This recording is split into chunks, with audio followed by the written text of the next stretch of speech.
Hi ladies and gentlemen, Murinure from work here. Excuse the Red Bull. I'm busy drinking a Red Bull right now. Not that I wanted to come off as inappropriate. In any case, the video that I'm going to do here is on an angel called Miraqua.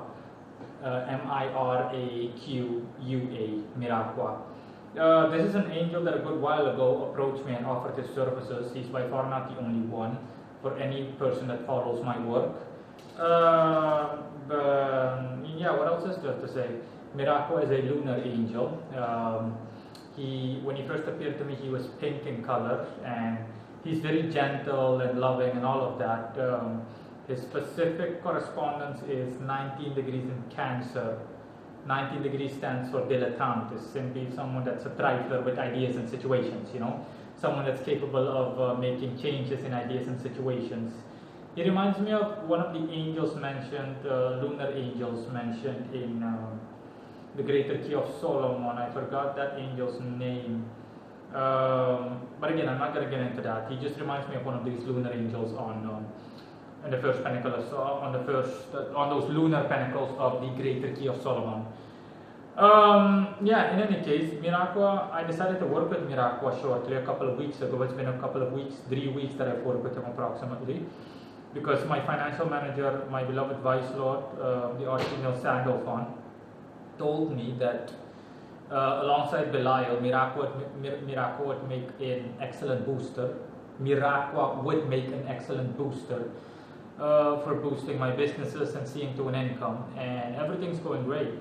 Miraqua does well. He brings in plenty of inquiries and customers, but he does so in a subtle way, a way that is a way that just creeps upon you and is not really noticeable. It just happens in a flash. It's not too different from the way that Belial works, okay? But again, I'm not going to discuss Belial. I've already done so in the past, and I might eventually in the future again. But it's just different, The way that Miraqua works is very subtle. It's very in a very unnoticeable way. But it doesn't matter. Results are results, obviously. That's what I care about in the end, as most of you know. This video is going to be short. There's not a lot to say on Miraqua. Sometimes he sprinkles rose petals, and he's a very beautiful angel, okay? Very beautiful.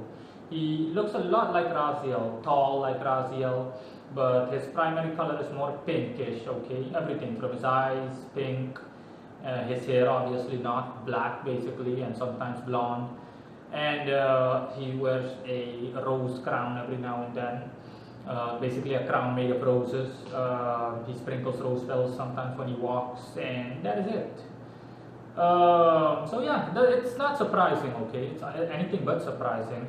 These are typical traits of a lunar angel. It reminds me also of Bariel, the angel Bariel to a certain extent.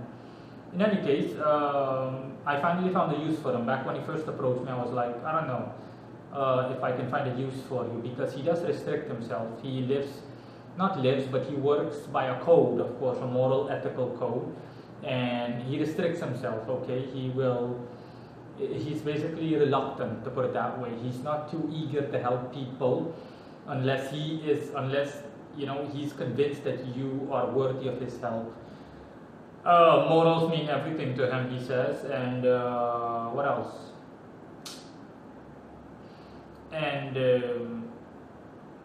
And he's just not, in short, he's just not the kind that would go through any lengths or to any lengths to get you as an operator what you want. Nah, morals come into play here. An example is Lucifer, for example. Lucifer is the opposite. Lucifer, okay, will do whatever it takes to get you what you want, okay? And that includes doing something that might be frowned upon or seen as immoral, you name it.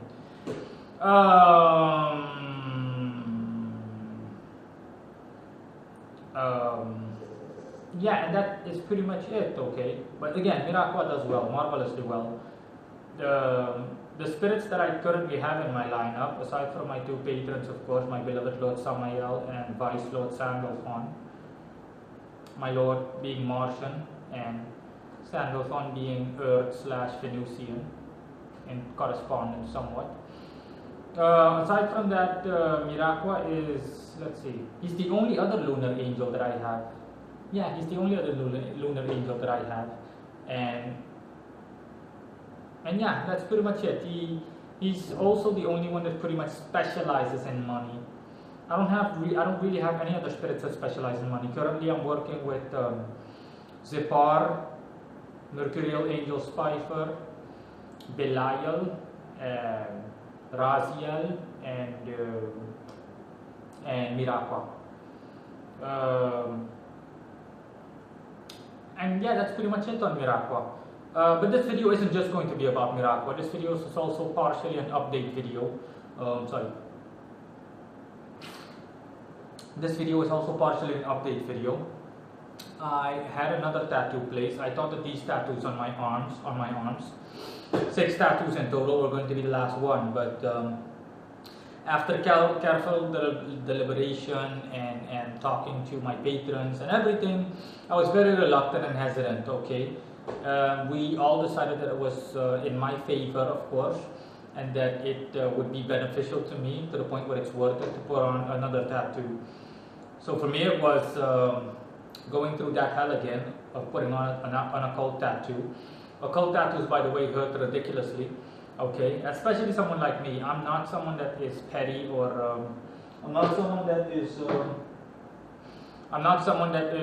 thingy in nature. Okay, someone that is sensitive to pain and stuff like that. No, I can take it like a champ, to put it that way. But no, occult tattoos, I know that they're going to hurt because of their occult significance and influence, and boy do they hurt like hell. It's like you're being stabbed, literally being stabbed multiple times. But nevertheless, I still had it put. The tattoo that I had placed is on my chest, close to my heart, and it is the Second Pentacle of Venus. And yeah, for anybody that wants to know what the Second Pentacle of Venus is, just look in the description. I'm going to put the description. I'm going to copy paste the description of the Second Pentacle of Venus from the Greater Key of Solomon, the Order of the Pentacles. Okay, and it also says at the end something that made me giggle a bit. Place this signet upon thy heart or thy arm. And I was like, okay, obviously I can't put it on my arm because there's no more room on my arm. And I don't want to put it here, of course, close to my shoulder. No. I want it to be visible to me, okay, specifically, or a place where I always know that, and I can always feel that it's there, and where I'll never forget it. I just didn't want it here. So I had it, and the saying says, place this signet upon thine arm or thy heart, for love is as strong as death. And I thought to myself, my love for the occult is stronger than death. So that did make me giggle. In any case, here it is, Second Pentacle of Venus and everything. Yeah, so that's basically it. And now what I'm going to show you guys is, I'm just going to head on over to the guys' altar to just show you guys. I also treated them today. I got them a bottle of wine, very nice. We're going to go through this one first, this temple first. That is Zepar's altar, first pentacle of the sun. As you can see, table wine, fruity red. This one is rose for Spifer's altar. You can see the Mercurial and Venusian pentacles on Spifer's altar. And this is Belial's altar. As you can see the Mercurial pentacle also, along with his seal and everything. Also nice table wine. I cleaned up all of their offerings yesterday. Before that, it was nothing but food in here, food and drink and everything in between. And now it's going to be Raziel and Miraqua's altar. That is Raziel's altar. And you can see those pentacles, Jupiterian pentacles and lunar pentacles that benefit the working. And that is California white table wine. And this is also rose wine for Miraqua, first pentacle of the moon, because he's lunar obviously. Today's Monday, so I'll be hosting offerings for him. I'll be hosting ritual for him later in the evening when the moon is at its strongest. And that is Miraqua's seal somewhat. That's the seal that he told me to draw. It's a mixture of Mercury and the moon, obviously, and his name written underneath. And yeah, that is pretty much it, guys.